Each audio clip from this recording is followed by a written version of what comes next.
ಕುಂದಾಪುರದ ಪುರಸಭೆ ಸಭಾಂಗಣದಲ್ಲಿ ವಿಶೇಷ ಸಭೆ ನಡೆಯಿತು. ಈ ಸಭೆಯಲ್ಲಿ ಪುರಸಭೆ ಸದಸ್ಯ ಮೋಹನ್ ದಾಸ್ ಶೆನೈ ಅಧಿಕಾರಿಗಳನ್ನು ತರಾಟೆಗೆ ತೆಗೆದುಕೊಂಡಿದ್ದಾರೆ. ರಸ್ತೆಯ ಬದಿಯಲ್ಲಿ ಹೊಸ ಇಂಟರ್ಲಾಕ್ ಅಳವಡಿಸಿದ್ದು, ಹಳೆ ಇಂಟರ್ಲಾಕ್ಗಳು ಎಲ್ಲಿಗೆ ಹೋದವು, ನಿಮ್ಮ ಮೇಲೆ ತನಿಖೆಗೆ ಒಳಪಡಿಸಿದ್ರೆ ಏನಾಗುತ್ತದೆ ಎಂದು ಅಧಿಕಾರಿಗಳನ್ನು ಪ್ರಶ್ನಿಸಿದ್ದಾರೆ. ಇದೇ ವೇಳೆ ನಗರದಾದ್ಯಂತ ನೀರಿನ ಸಮಸ್ಯೆ ಉಂಟಾಗಿದೆ, ಕಾಮಗಾರಿ ಪೂರ್ಣಗೊಳ್ಳದೇ ಇರುವುದು ಅಧಿಕಾರಿಗಳ ನಿರ್ಲಕ್ಷ್ಯ ಎಂದು ಆರೋಪಿಸಿದ್ದಾರೆ. ಇನ್ನು ಸಭೆಯಲ್ಲಿ ಜಲಸಿರಿ ಯೋಜನೆಯ ರೂಪುರೇಷೆಗಳ ಬಗ್ಗೆ ಪಿಪಿಟಿ ಮೂಲಕ ಸದಸ್ಯರಿಗೆ ಮಾಹಿತಿಯನ್ನು ನೀಡಲಾಯಿತು. ಸಭೆಯಲ್ಲಿ ಪುರಸಭೆ ಅಧ್ಯಕ್ಷೆ ವೀಣಾ ಭಾಸ್ಕರ್ ಮೆಂಡನ್, ಪುರಸಭೆ ಮುಖ್ಯಾಧಿಕಾರಿ ಗೋಪಾಲಕೃಷ್ಣ ಶೆಟ್ಟಿ ಮತ್ತು ಅನೇಕ ಸದಸ್ಯರು ಉಪಸ್ಥಿತರಿದ್ದರು.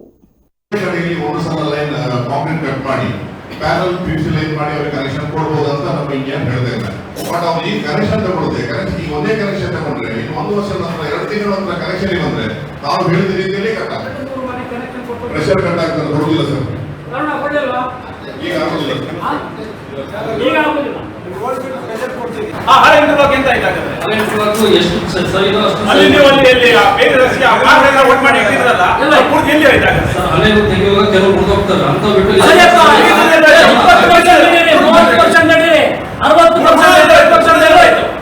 ಉಳಿದ ಹೊಸ ಹಾಕಿ ಎಲ್ಲಿ ನಾವು ಒತ್ತಾಗಿ ಕೇಳ್ತಾ ಇರುವಂತದ್ದಲ್ಲ. ಹಳೆ ಇಂಟರ್ಲಾಕ್ ಏನಾಯ್ತು ಅನ್ಸಪ್ಪ? ಹಳೆ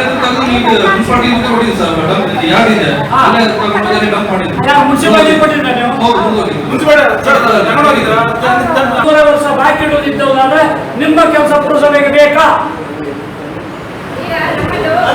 ನೋಡಿ, ಅವರೇ ಹೇಳಿದಕ್ಕೆ ಆನ್ಸರ್ ಕೊಡಿ, ನಾನು ಕೇಳಿದಕ್ಕೆ ಆನ್ಸರ್ ಕೊಡಿ. ಒಂದೊಂದು ಕಾಮಗಾರಿಯನ್ನ 1 ಬಾರಿ 2 ಬಾರಿ 3 ಬಾರಿ ನೀವು ಪದೇ ಪದೇ ಮಾಡ್ತಾ ಇದ್ದದ್ದವರಾದ್ರೆ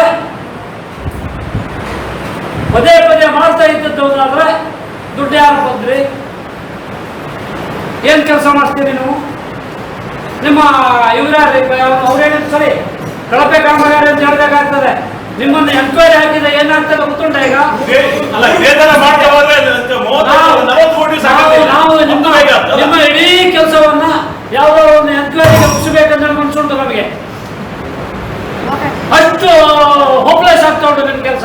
ಅದಕ್ಕಾಗಿ ನಿಮ್ಮ ಬಗ್ಗೆ ಕೇಳಿದ್ದು ನಾವು. ನಮ್ಗೇನು ಯಾರ ಮೇಲೆ ಅಡ್ಡ ಅಲ್ಲ. 6 ತಿಂಗಳು ಇನ್ನು 1 ವರ್ಷ ಆದ್ರೂ ಈ ಕೆಲಸ ಆಗುದಿಲ್ಲ. ಈಗಲೇ ಹೇಳಿದ್ರಲ್ಲ, 240 ಮನೆ ಕಲೆಕ್ಷನ್ ಆಯ್ತು. ಕಲೆಕ್ಷನ್ ಕನೆಕ್ಷನ್ ಯಾವುದು ನಮ್ಗೆ ಗೊತ್ತಿಲ್ಲ.